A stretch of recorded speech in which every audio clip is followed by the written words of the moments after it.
Hello everybody, I'm Damien Leroy. I'm with Lift Foils, and I just want to say welcome to the family. We're excited to have you as an affiliate. I'm going to break it down, give you as much information as I can to keep it as safe as possible and give your customer the best experience they can have. First things first, we always recommend obviously insurance. We want to make sure everybody's safe and operating safely out there. Saying that, we want to make sure your area, speak with your local marine patrol and authorities and make sure that you're running your process with these electric units properly in those intercoastals or waterways or lakes, whatever it may be. It's very important to know what your rules and regulations are.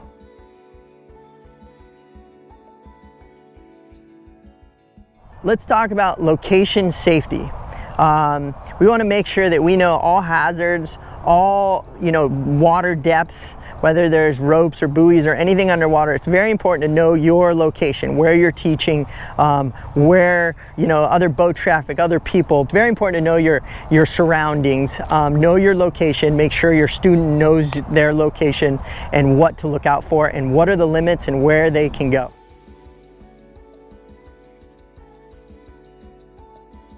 You always want to have a helmet, a life vest, a Coast Guard approved life vest, a whistle.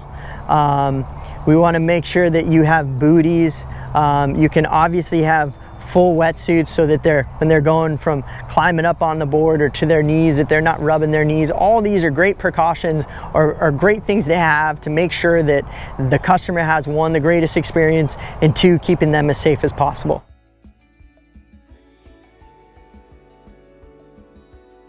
First things first, we're going to start with a ground lesson.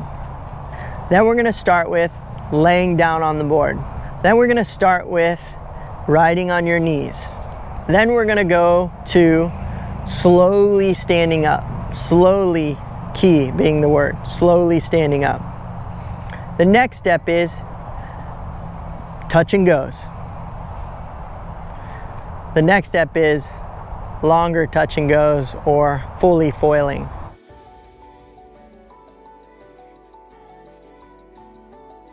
We like to teach one-on-one. One-on-one just makes it very, one, personal for the customer. Two, it's a very good way to learn properly. They seem to take off it very well because they can see you and what you're doing and how to learn from it. So it's a good way of teaching, and also it's more personal. Spend some time on the land with them. Really learn about them. Learn their positions. They can literally pop up 200 times on the land before they go to the water. It's going to really help with the water lesson. So I suggest going over everything on land, making the water very easy and very efficient.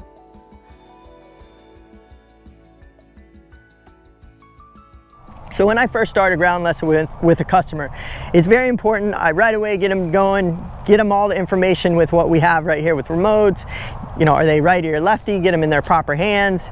And then what I do is I lay them down. I usually use a towel because that simulates the actual deck pad, but I'll use this board right now because it's the most easiest way to do it.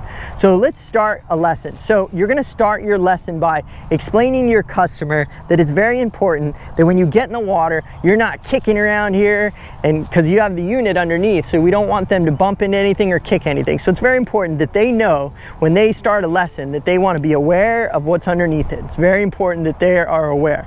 The other important one is you flip the remote around to your back of your hand just in the beginning of the lesson, because when they climb on the board, they climb on like this and they lay down, and that's how you start a lesson. Now what happens is, the reason we do this is, one, the remote's always off, then I can turn the remote around and I can turn it on. And the reason we do this at the very beginning of the lesson is so they don't climb on and grab that trigger accidentally by bumping it and this thing take off and run. So we want to make sure we start nice and safe. Once they kind of understand how twitchy it is, that can change during the lesson. But when you first start in the water, it's always a good thing to have them having their remote backwards. The next step is, I'm right-handed, so we'll say this student's right-handed at the moment. So we're going to go ahead and we're going to ride laying down. Now if I'm riding like this, and I just slowly start idling along with my instructor right next to me. You're going to tell your student to put their opposite hand on the center of the board. This kind of gives them the ability to, one, scoot forward or scoot backwards depending on whatever they would need, whether the board's up or down, just flat planing on the surface. And then what we're going to do is we just ride around and get comfortable with the throttle. We're not trying to do anything but get used to the throttle. So I would be right next to the customer, and all we're gonna do is ride till we get the board up and planing. So both of us are up to speed where the board's nice and flat. We're cruising along, we're getting used to the trigger, we're understanding how this works. Now, most important part is now we go through with the student letting off and noticing how the board goes forward, goes forward, goes forward, and you start to learn that, oh, this trigger is a little twitchy. And so what it does for them is they learn and feel, okay, we definitely want to be very steady with the trigger. Also, we want them to get comfortable with letting their hand off the trigger. It's very important to let your hand off the trigger when something goes wrong. So on the ground lesson, what we're going to do next is they're going to get comfortable like this, and you know, they're going to feel what it's like to lay on the board. Now the next step is they're going to go to their knees. So a perfect example of somebody will be like this. They're going to go like this, and they're going to be like this, and now they're on their knees. But if you look at my position on the board, that board is going to go straight up into there because I am really far back on this board. So what you actually want people to do, one, you don't want them to use this hand, because if they're pushing down on this, they could bump that trigger. So it's kind of important that you have the people take their front hand, they put their one hand dead center in the front, keeping that nose down, because weight forward is very safe.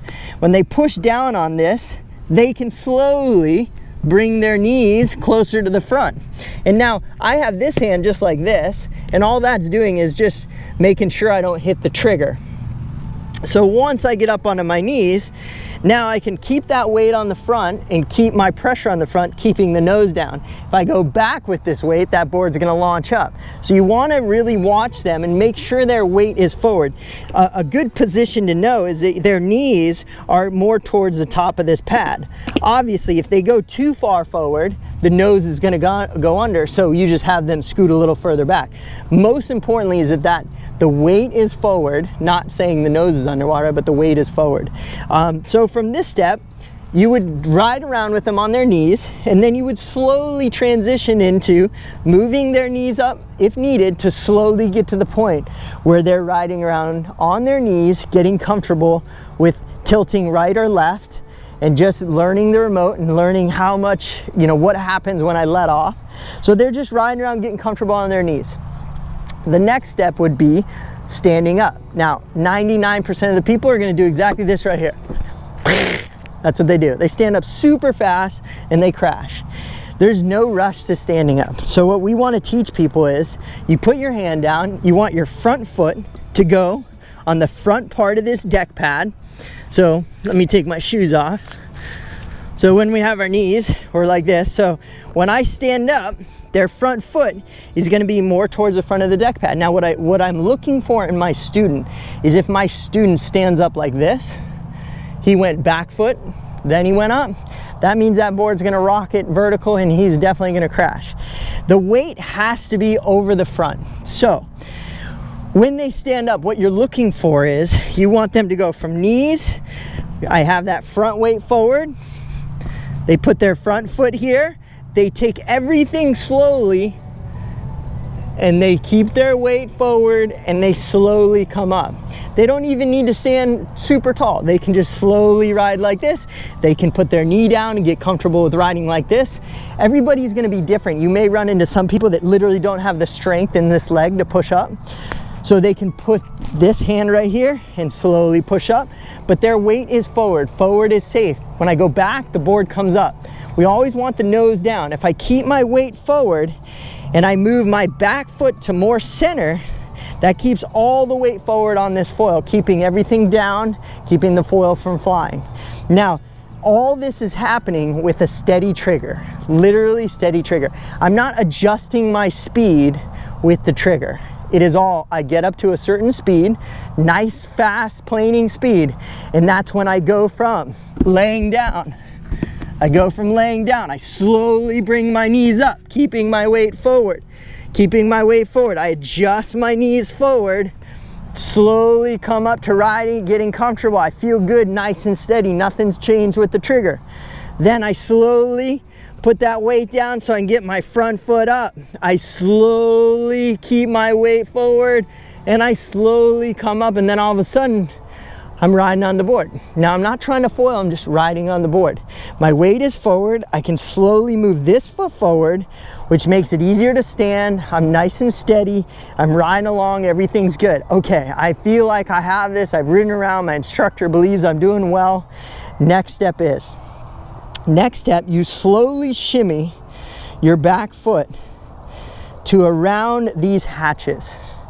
And what that's going to do is, my weight is still forward. You explain to your student, your weight is still forward, but I can now just shift my weight, and you barely even saw it, didn't you? It's very minimal, but just a little shift, that board's going to release. When it releases and starts to fly, I instantly go forward. I tell my customer, go forward, my student, go forward. And the reason why is, you want to make sure they just fly for a second, put the nose down, then they can go and do it again, always in a straight line. And that's it. That would be your touch and goes. So your touch and goes come from weights forward, I slowly shift my weight back, go up, whoop, the second it goes up, I go forward. Now, if anything goes wrong, obviously you want to make sure your student knows he lets go of the throttle, bails. He never tries to save it. You never try to, I got this, I can pull this off. Never. You want to make sure they bail. Their hand's always off that trigger every time they fall off. Very important. So those would be your touch and goes. Then with time, they'll get longer and longer touch and goes. That's when they're ready to rock and roll.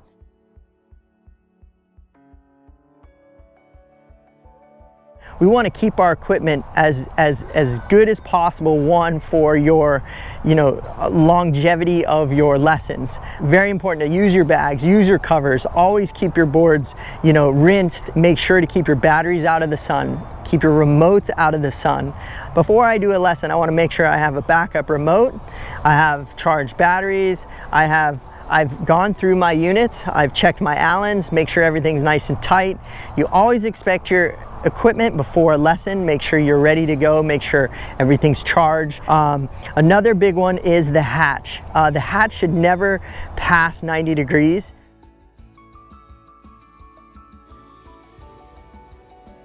When you are going to, maybe they fall off their board, you're going to go retrieve their board for them. So you're going to ride on your board over, you grab their board. Very important, when they're jumping on their board or they're loading, getting onto their board, that you're not facing them directly. What I mean is this: if I'm facing them like this and he climbs on and he accidentally hits this trigger, this thing can launch at me. So you always want to kind of come up on him on a side just to be safe, because after the first few, they'll have this backwards, but every once in a while you can have them come in and grab the board when they get on and hit that trigger. So just something to look out for to be as safe as possible. Get as constant as you can with this trigger. Get them to ride at a steady speed, match your speed.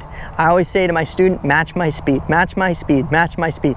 Get them up to that proper speed and let them match it. Let them figure it out. Now, I can tell you their speed always changes when they try something new, like going to knees or to standing up.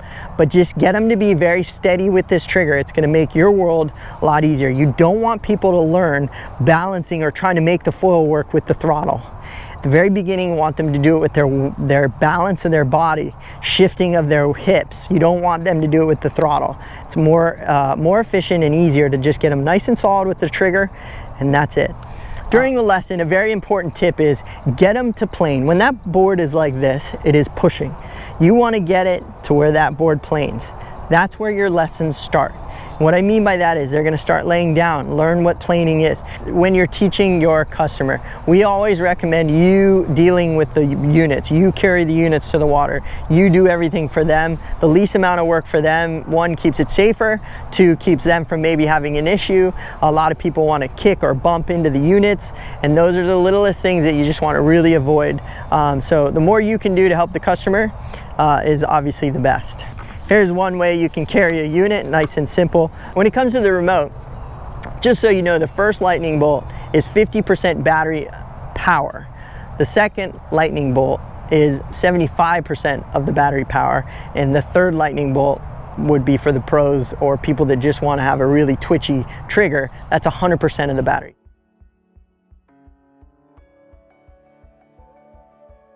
You know, if you have a guy who's pushing 200, maybe he's over 200, 250, obviously you're going to want to be on a 5.6 or bigger. Very important there. He can ride smaller, but he's just going to have to use a lot more power to get up. Saying that, you may have to go to level 2 or the second lightning bolt to give him a little more grunt to get him up. But most of the time, 99% of the time, you can teach on level 1 with anybody. But I would say if they're pushing 220, 250, you're definitely going to be wanting to go to level 2. You definitely don't need level 3. Level 3 is just 100% of the battery power, and there's so much battery power in these units that I'll let you find that out.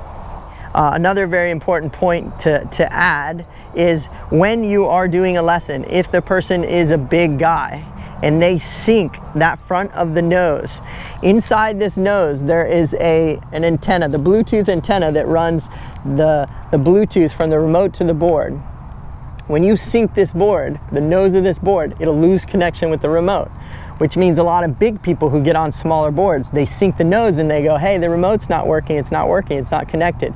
Well, they're usually sinking the front of the board. They're usually underwater. So you got to make sure that nose is up, you get them going, and then you get it planing and they're on top of the surface. So just so you know, if you have that issue where somebody is bigger, they're sinking the nose and they're saying, hey, I'm losing connection, just know that antenna runs right up to the front of the board, and that is just something that is helpful little knowledge for you.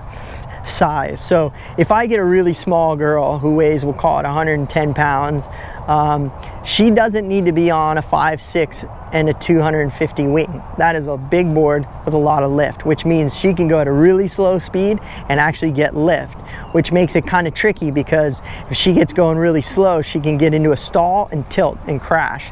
So ideally, I recommend if you weigh, say, under 130, I would highly recommend that that person is on a 5.0 with a 170 wing. It's a really good setup for somebody that's a little bit lighter. As you get bigger, I recommend the 200 or the 250 wing. And on the 5.6 or 6.2 or any size boards that are bigger, it mainly comes down to somebody who's really small. You want to make sure they're on a smaller board. It keeps it safe.